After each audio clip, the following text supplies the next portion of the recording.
looked at the numbers from last week's game, and Yeah. as far as yards and whatever, it's a lot the same as the week before as far as how much yardage was given up or whatever. What is your take on the improvements maybe that you saw from 1 week to last week? Well, when you look at the numbers, you're absolutely right. The yardage is probably about the same. I would say this week we played, I think I said against Oklahoma State, I said we played, 50 minutes of football? I was thrilled about this game, how we played the first three quarters, so to speak. Then we gave up a couple of touchdowns early, broken play. And then we gave up the long run or the long pass, like the little screen. Was it a screen to the? It was a boot, really, come back across the field to the tight end. But other than that, we got to do a better job of tackling. That's what it comes down to when you start. And I heard Rob talk about team defense. That's the biggest thing right now is everybody needs to be where they're supposed to be at when the ball snapped, and then grab cloth and wrap. But I was pleased. If I could say that after a loss, you go back and look at the tape and you say to yourself, it wasn't as bad as you think. However, it still needs to be some improvement. And then, Coach, to kind of piggyback off the improvement, ask Coach Rod, I know, and you even said the week before, obviously, the running that Eastern Michigan had is going to be on tape, and you said Absolutely. stop it. So Utah, runs their offense, but then they start going up tempo. Obviously, they can't sub, you can't sub, but how do you feel that the team defensively adjusted to when Utah was going up tempo? Well, I'll tell you one thing that happened. They caught me with a bad call one time. The long run was on me. I was trying to get the substitution. I was actually wanted to play more zone, and I called out a man, and the back came across actually and hit that hole and ran. But other than that, we did have some situations where they up tempo a little bit, but they didn't. It wasn't to the point where they made big plays. They just continued drives. How much have injuries complicated things? Because most of the injuries have been on the defensive side of the ball. Yeah. I think Rob talked about it too. The old cliche, next man up. But we have enough guys right now that are interchangeable. Just like he said, we have some threes that can play a shade and the shades that can play some threes. So that makes it easier in there. But again, it goes back to, as I keep talking about the 600 pounds on 300 pounds, somebody's going to get moved. And then when you say that, then you got to get somebody to help them get the other guy off. So we got to get downhill as linebackers and stay on the gap as D linemen and keep the ball inside out as DBs and all those things. Isaiah Johnson got his first start. What did you think about it? He was highly regarded coming in as recruits, taking a little bit of time to settle in. But what did you think about it? I was happy to see how he performed because that's all he talks about. Give me a chance, and I'll show you I can do it. And I think he played something like 70 snaps plus. There were some times where he didn't do the right thing all the time. But I'll tell you what he did do. He competed. He saved us on the one touchdown that broke outside. He made that tackle.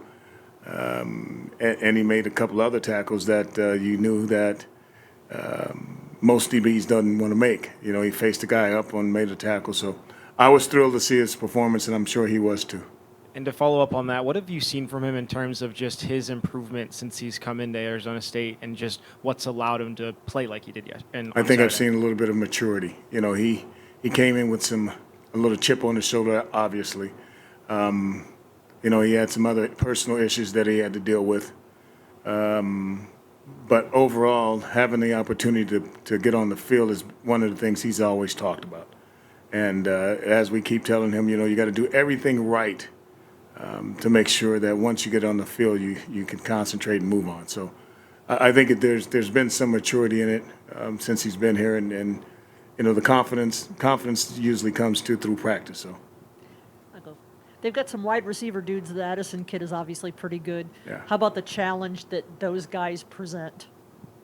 Like I said, I think when you start playing in our league now that you're in conference, you're going to see a bunch of guys that are very skillful.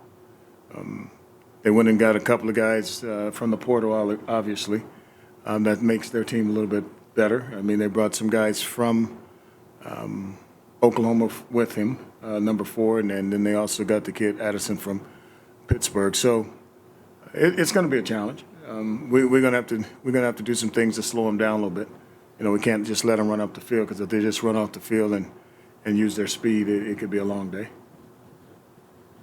And then confidence-wise, I know you've talked about obviously improving each game. Oklahoma State, like you said, 50 minutes, but just the overall defense. Yeah. When after the turnover, I know, in the interception that was made, Coach Iguano goes for it on fourth down. I mean, as a defensive coordinator and just overall as a team, you're going to go for it on fourth down sometimes, but does that kind of bring like even more of a confidence spark to the defense? Like if we don't get it, Coach, trust us? Coach talked about he's going to be aggressive, and that gives us a chance of the defense to think that we're going to have to be aggressive along with him. Now, we the third down situation, I think we improved. We was something like 5 and 15, but the fourth down, that's where the challenge comes in. And, we stopped them on some 3rd and 2s and 3rd and 3s, but when you get that 4th and 1, you got to be able to get down in there and push them back, so to speak. But I'm okay, and like I said, when Coach Aguano mentioned right off the top that he was going to be aggressive, I told the defense that right now. So get ready for it. There's going to be some situations. It's going to be 4th and 1, and they might not get it, and we got to go put out the fire, so to speak. Did you watch any of the USC Oregon State game on tape? Oh, we've seen the tape. Yeah, I've seen it. Is there anything from that game, given how close Oregon State kind of kept USC during that game, that you think you can take away and maybe try to implement? Well, I think what they did is they played their defense to the quality of their players. On the back end, they were pretty physical. They matched up pretty good with the receivers. I don't know what was on the other side. I don't know how they scored or how they performed offensively, but defensively they flew around. They hit the quarterback a little bit more, and those are the things that you like to see on the other side watching them, just to say, hey, these guys flew around, we can fly around just like them. And on that regard, what do you think are the most important things in order for you guys to be successful this week and defensively? Good question.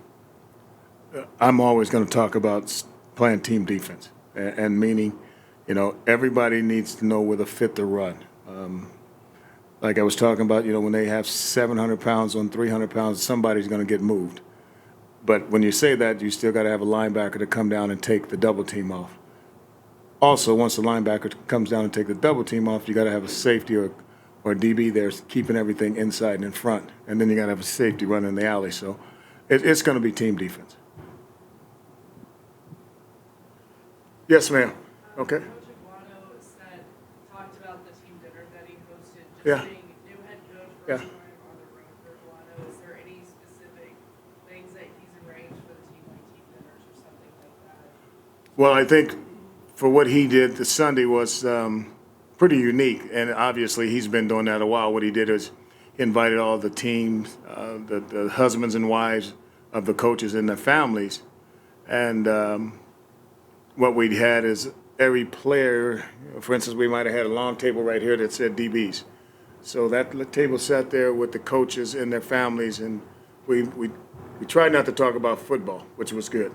So every table and every position usually had one of those long tables, like the D-line had their table, linebackers, the DBs, and on. So I think what that did, and he talked about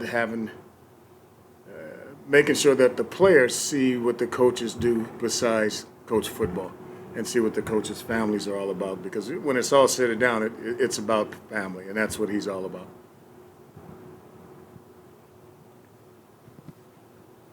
Go ahead. You mentioned Utah's up-tempo offense against you guys last week, and USC will be much more dynamic with, you mentioned Jordan Addison and his red zone threat and his deep field threat. How will their two-headed monster in the backfield, led by Travis Dye, be a threat against the run defense? Well, you just said it. I don't have to comment on that one. You just answered it. Yeah, they're going to have a two-headed monster that can catch the ball and run the ball, and a quarterback that can spread it around. We're going to have to definitely get lined up, and whatever the call is, play the call, the technique to the best of our ability. But you're absolutely right. You always want to have quality players when you're on the offense, and you like to have quality players on the defense, and that's what it's all about, execution. So we got to make sure we can execute when the defense is called.